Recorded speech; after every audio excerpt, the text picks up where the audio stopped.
આપણે વાત કરીએ શુક્રની, તો શુક્ર જે છે તે શુક્ર હંમેશા મીન રાશિમાં ઉચ્ચના બને છે, એટલે કે નંબર 12 નંબરની જે રાશિ હોય છે એમાં ઉચ્ચના બને છે, અને કન્યા રાશિ એટલે કે નંબર 6 નંબરની જે રાશિ હોય છે એમાં નીચનું ફળ આપે છે. આ જ પ્રમાણે શનિદેવ, તો શનિદેવ જે છે તે તુલા રાશિમાં ઉચ્ચના બને છે, એટલે કે નંબર 7 નંબરની જે રાશિ હોય છે એમાં ઉચ્ચના બને છે, અને નંબર 1 નંબરની જે રાશિ મેષ રાશિ કહેવાય છે તેમાં શનિદેવ નીચનું ફળ આપે છે. આ જ પ્રમાણે આપણે રાહુ કેતુની વાત કરીએ તો સૌપ્રથમ રાહુ જે હોય છે, રાહુ વૃષભ અને મિથુન આ 2 રાશિમાં ઉચ્ચનું ફળ આપે છે, અને વૃશ્ચિક અને ધન આ 2 રાશિમાં રાહુ નીચનું ફળ આપે છે. આ જ પ્રમાણે કેતુ, તો કેતુ જે છે તે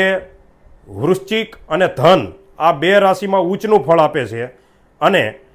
વૃષભ અને મિથુન આ 2 રાશિમાં નીચનું ફળ આપે છે.